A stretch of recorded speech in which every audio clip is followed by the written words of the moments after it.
Over the past 13 years, coaching and training leaders, one of the things I commonly hear is along the lines of, I just need my people to step up. But here's the thing I've realised.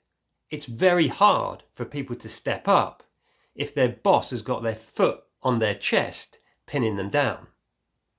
And hear me out before you dismiss this idea. It's very rare for us to do this intentionally. We don't set out to suppress and pin our team down, but it happens through some subtle, unintentional behaviours and actions. And if I'm honest, I've done this myself in the past. When I was working in the Leadership Academy at Tesco, I was facilitating a workshop and I had a new graduate, Doug, working with me. He was young, bright, and very capable. And because he was new, I thought it would be best for him just to shadow me. And at that time within Tesco, there was a standard protocol in the business that at the end of every meeting or workshop, you would do something called B's and C's, or benefits and concerns. So, as I was asking the group what benefits they'd taken from the workshop and any concerns that they had, a member of the group said, "Yeah, Ben, I've got a concern." He said, "You've had Doug with you all day shadowing, but you've not let him do anything." And he was absolutely correct. He had me banged to rights. I didn't let Doug do anything, and I should have.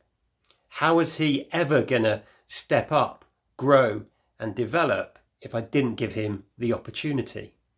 Now, sure, I would have given him the opportunity, and I did further along the line, but actually I could have got him doing something straight away. It would have been much more beneficial, and it would have accelerated his development.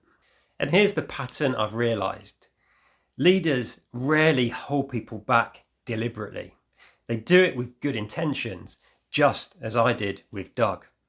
So let me give you a couple of examples of where this might be cropping up for you.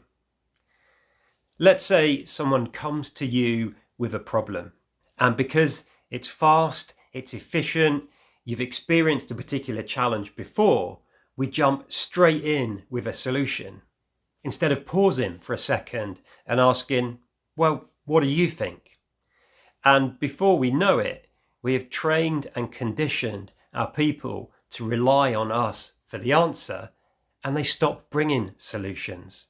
They stop trying to step up, and they just become happy and stuck where they are. Another way you might unintentionally prevent your people from stepping up is by redoing their work. Imagine they send you a draft report.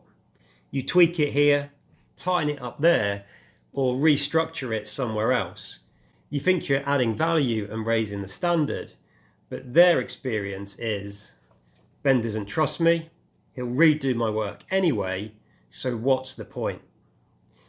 Yes, our adjustments might improve the quality of that report or piece of work by 5%, but as Marshall Goldsmith says in his brilliant book, What Got You Here Won't Get You There, that 5% improvement in the quality of the document might result in their motivation being reduced by 50%. Why? Because their work or their plan has just become our plan.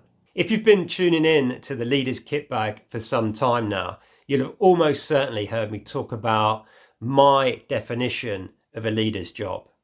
And my view is that a leader's job is to support, develop, and look after the people that we have the privilege and responsibility to lead so that they can deliver the result we're accountable for. And sometimes the best way that we can do that to support them and their development is to step back and let them get on with things. That's not to abandon them. It's not to totally disengage.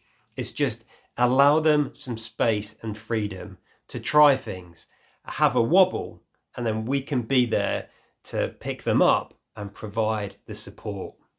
But if we never let them have those wobbles, if we never let them try, then how are they ever going to be able to step up? So here's something for you to reflect on and try this week. Ask yourself, where am I unintentionally pinning people down whilst at the same time hoping, asking and wanting them to step up? Is there a meeting you could let people lead instead of you? Could you coach them to find their own solution instead of simply giving it to them yourself? Or is there a presentation they could give in your place? You see, people can only rise up when we take our foot off of their chest. That's it for this episode of the Leader's Kitbag. As always, look after yourself and those you've got the privilege and responsibility to lead. Until next time, lead on.